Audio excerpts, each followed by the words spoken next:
नमस्कार. आज आपण बीटरूटची एक सुंदर अशी रेसिपी पाहणार आहोत.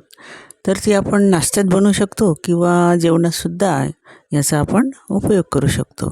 तर या ठिकाणी बीटरूट मी एक घेतलेला आहे. त्यात थोडी हिरवी मिरची घालून घेतलेली आहे आणि त्यानंतर आपण हे वाटण घेतलेलं आहे. कोथिंबीर, लसूण, अद्रक आणि थोडी हिरवी मिरचीसुद्धा त्यामध्ये आहे. असं सबंध हे जे आहे तर ते आपण मिक्सरला बारीक करून घेणार आहोत. आणि त्यानंतर आपण 2 वाट्या कणिक घेतलेली आहे आणि त्यामध्ये आपण आता जे तयार केलेलं आहे बीटरूटचं मिश्रण अगदी बारीक करून घेतलेलं आहे. तर ते त्यामध्ये घालून घ्यायचं आहे आणि आपल्याला पाण्याचा वापर या ठिकाणी करायचा नाही आहे. तर आपण याच्यामध्ये तीळसुद्धा घातलेले आहेत.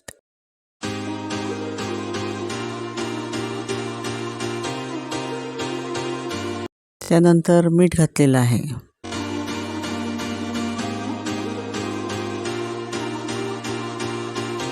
आणि आता त्याला छान चमच्याने सुरुवातीला एकत्र करून घेतलं आणि नंतर आपण हाताच्या साहाय्याने त्याचा छान असा गोळा तयार करून घेणार आहोत.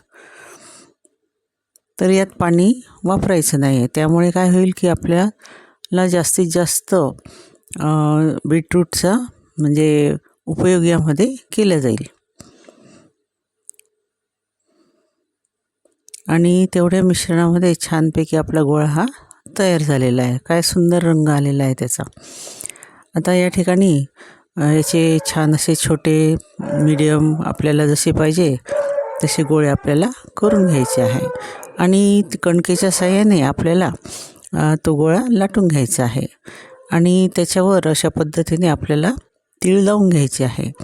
आणि छान खूप जास्त जाड नाही आणि पातळ नाही असे मध्यम आकाराचे आपल्याला मध्यम जाडीचे आपल्याला जे पराठे आहेत तर ते तयार करून घ्यायचे आहेत.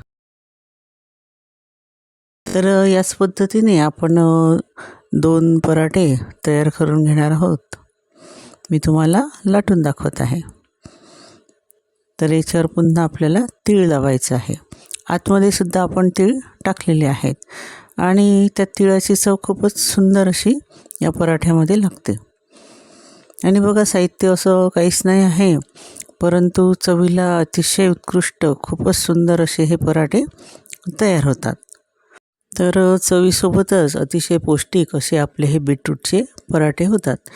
तर बीटरूट हे आपण याचा रंग पाहू शकता की सुंदर असा आहे, लाल रंग आहे. तर अगदी पटकन आपल्या लक्षात येईल की रक्त वाढवण्याचं काम हे बीटरूट आपलं करत असते. त्यामध्ये आयरन आणि फोलेट असल्यामुळे रक्त किंवा ॲनिमिया हे दूर करण्यासाठी मदत करते.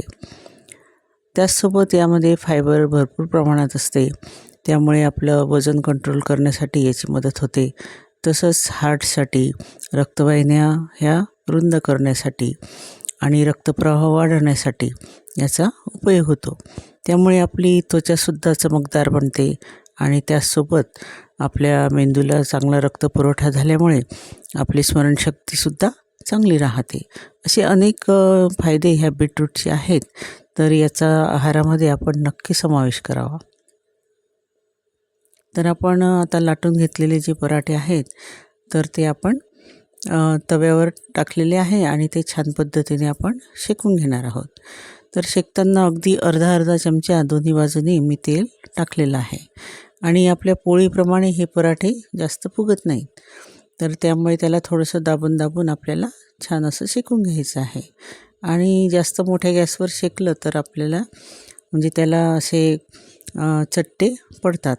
त्यासाठी आपल्याला थोडंसं सुरुवातीला मोठा आणि नंतर कमी गॅसवर आपल्याला हे शेकून घ्यायचे आहेत. आणि बीटरूटचा लाल रंग आणि त्यानंतर त्याच्यावरचे तीळ म्हणजे दिसायलासुद्धा अतिशय आकर्षक दिसतात आणि त्यामुळे आपल्याला ते खावेसे वाटतात. डोळ्यालाही सुंदर दिसतात. आपण खातो तर चवीलाही खूप सुंदर असे आहेत. तर हे पराठे आज आपण तडका दिलेलं जे दही आहे आणि त्यावर मी पौष्टिक म्हणजे अगदी फ्लॅक्स सीडची जी चटणी आहे तर ही त्याच्यावर टाकलेली आहे. आणि साईडला छान अशी कोरडी चटणी घ्यायची आणि दह्यात ते बुडवून थोडीशी चटणी त्याच्यासोबत घ्यायची आणि खायचं. खूपच सुंदर चवीला हे लागतात आणि छान ह्या दह्यासोबत आणि चटणीसोबत आपण हे एन्जॉय करायचे आहे. आपल्याला अजून कोणता पर्याय असेल तर आपण ते सुद्धा यासोबत खाऊ शकतो. पण चटणी ही कोरडी ठेवल्यामुळे तेलाचं प्रमाणही आपल्या शरीरात कमी जातं आणि खूप सुंदर असे हे पराठे तयार होतात. अशी साधी सोपी अशी ही रेसिपी माझी तुम्हाला आवडली असेल तर रेसिपीला लाईक करा, शेअर करा आणि कमेंट करायला विसरू नका. त्याचसोबत माझ्या चॅनलला सबस्क्राईब करा आणि बेल आयकॉनचं बटन नक्की दाबा. त्यामुळे जे नवीन व्हिडिओ येतील तर त्याचं नोटिफिकेशन आपल्यापर्यंत लवकरात लवकर पोहोचण्यासाठी मदत होईल. आणि आपण आज ही रेसिपी कुठून पाहत आहात तर हे सुद्धा कमेंटमध्ये मला नक्की सांगा. धन्यवाद.